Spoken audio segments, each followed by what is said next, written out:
السلام علیکم ورحمۃ اللہ تعالی وبرکاتہ نحمده ونصلي ونسلم على رسوله الكريم وآله وصحبه الكرام اجمعین ومن تبعهم بإحسان الى يوم الدین اما بعد فاعوذ باللہ من الشیطان الرجیم بسم اللہ الرحمن الرحیم ان اولیاؤه الا المتقون صدق اللہ مولانا العظیم وبلغنا رسوله النبی الامین الکریم ونحن على ذلك لمن الشاہدین والشاکرین والحمد للہ رب العالمین۔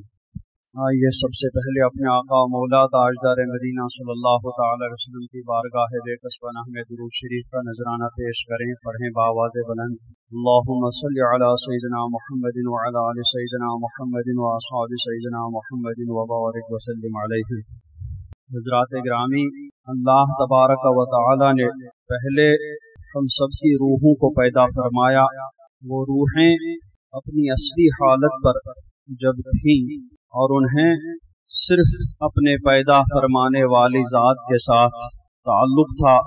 وہ صرف اپنی پیدا فرمانے والی ذات اللہ تبارک و تعالی ہی کو جانتی تھی۔ اس وقت جب اللہ تبارک و تعالی نے ان روحوں سے سوال کیا الست بربکم، کیا میں تمہارا رب نہیں ہوں؟ تو ساری روحوں نے بلا جھجک بغیر سوچ بچار کے عرض کیا قالوا بلا، کہ ہاں کیوں نہیں اے پروردگار، بے شک تو ہمارا رب ہے، ہمارا پروردگار ہے۔ روحوں کو اس کا جواب سوچنے کی ضرورت نہیں پڑی، کیونکہ ان میں کسی قسم کی آلائش نہیں آئی تھی، وہ اپنی اصلی حالت پر باقی تھی۔ پھر اس کے بعد وہ روحیں اس دنیا میں جسم تیار کر کے ان میں بھیجی گئیں، انہیں جسم کا لباس پہنایا گیا۔ پہلے وہ بہت لطیف تھی، ان میں لطافت، صفائی، شفافی مکمل طور پر تھی، اور ان میں اللہ تبارک و تعالی کے جلوے جب پڑتے تھے تو وہ صاف نظر آتے تھے۔ پھر جب اس دنیا میں وہ اپنے جسموں سے متعلق ہو گئی تو ان میں وہ صرف روحانی لطافت باقی نہ رہی، بلکہ اس لطافت، اس صفائی کے ساتھ یہ جسمانی کثافت اور یہ جسمانی جسامت متعلق ہو گئی۔ اس نے اس کی لطافت کو مغلوب کر دیا، اس کی لطافتوں کو دبا دیا، اس لیے اس کو پھر اسی حالت کی طرف لوٹانے کے لیے اللہ تبارک و تعالی سے اسی طور پر تعلق پیدا کرنے کے لیے اللہ تبارک و تعالی نے اپنے محبوبوں کو بھیجا، اور اپنے محبوبوں کے ساتھ کچھ احکامات بھیجے، تاکہ جب ہم ان احکام پر عمل کریں تو ہم پھر اپنی اس جسمانی کثافت کو دور کر کے اسی روحانی لطافت کو واپس لے آئیں گے، اس نورانی لطافت کو واپس لے آئیں گے۔ اور جب وہ روحانی لطافت واپس آ جائے گی تو پھر جب اللہ تبارک و تعالی کے جلوے، جو ہر وقت اللہ رب العزت کا نور، جس کی بارش اور برسات ہر وقت ہوتی رہتی ہے، اس کی کرنیں جب ہمارے اوپر پڑ جائیں گی تو ہمارے اوپر پڑ کر کے وہ نور کی کرنیں ریفلیکس ہو کر کے، منعکس ہو کر کے پھر واپس باہر کی طرف نکلیں۔ اولیاء کرام اسی روحانی لطافت کو حاصل کرنے میں کامیاب ہو جاتے ہیں۔ علماء کرام فرماتے ہیں کہ جب اللہ تبارک و تعالی نے ہمیں پیدا فرمایا، ہمیں وجود بخشا، تو وہ ہمارا مالک ہو گیا اور ہم اس کے بندے ہو گئے۔ بندے کا کام کیا ہے؟ بندے کا کام یہ ہوتا ہے کہ وہ اپنے مالک کو خوش رکھے، وہی اچھا بندہ کہلاتا ہے، وہی اچھا غلام کہلاتا ہے جو اپنے مالک کو راضی رکھے، اپنے مالک کو کبھی ناراض نہ کرے۔ تو علماء فرماتے ہیں کہ جب اللہ رب العزت ہمارا مالک ہے اور ہم اس کے بندے ہیں تو بندوں کا کام یہ ہے کہ وہ اپنے مالک کو راضی رکھیں، اور اچھا بندہ وہی ہے کہ جس کو یہ معلوم ہو جاتا ہے کہ اس کا مالک کن کاموں سے راضی ہو جاتا ہے اور کن کاموں سے وہ ناراض ہوتا ہے، تو وہ صرف وہی کام کرتا ہے جس سے اس کا مالک راضی رہتا ہے، خوش رہتا ہے، اور ان کاموں سے اپنے آپ کو بچاتا رہتا ہے جن کاموں سے اس کا مالک ناراض ہوتا ہے۔ علماء کرام فرماتے ہیں کہ ہم بندے، ہمیں نہیں پتا اللہ تبارک و تعالی کن کاموں سے راضی رہتا ہے اور کن کاموں سے ناراض رہتا ہے، لیکن اللہ رب العزت نے ہم پر وہ بھی کرم فرمایا، اپنے محبوب رسولوں کو بھیجا، اپنی کتاب کو بھیجا، اور اس میں ہمیں وہ ساری باتیں ارشاد فرمائی कि किन बातों से वो राजी रहता है और किन कामों से वो नाराज हो जाता है, ताकि हम उन बातों को जिनसे वो राजी रहता है अंजाम दे करके उसकी रजा और खुशनुदी हासिल करें, और उन कामों से जिनसे वो नाराज होता है दूर रह करके अपने आप को बचा करके उसकी नाराजगी से बचें। ये वही शरई अहकाम है जो अल्लाह तबारक व तआला ने इरशाद फरमाए हैं, उन पर अमल करके हम उसके अच्छे बंदे बन जाएं। इसी के लिए हमको भेजा गया है। तो जब औलियाए किराम सरकारे दो आलम सल्लल्लाहु अलैहि वसल्लम से सहाबे किराम ने अर्ज की कि या रसूल अल्लाह सल्लल्लाहु अलैहि वसल्लम,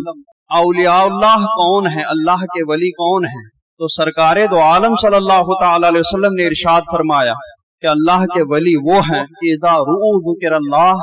कि जब भी उन पर नजर डाली जाए तो अल्लाह की याद आ जाए। और दूसरी हदीस पाक में फरमाया कि इन्ना मिनन नासि मफातीह,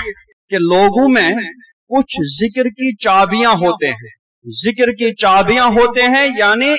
इज़ा रुऊ ज़िक्रुल्लाह, कि जो ही उन पर नजर डाली जाती है, जब भी उनको देखा जाता है तो देखते ही अल्लाह रब्बुल इज्जत का जिक्र जुबान पर जारी होता है। गोया हमारी जुबानें बंद थी,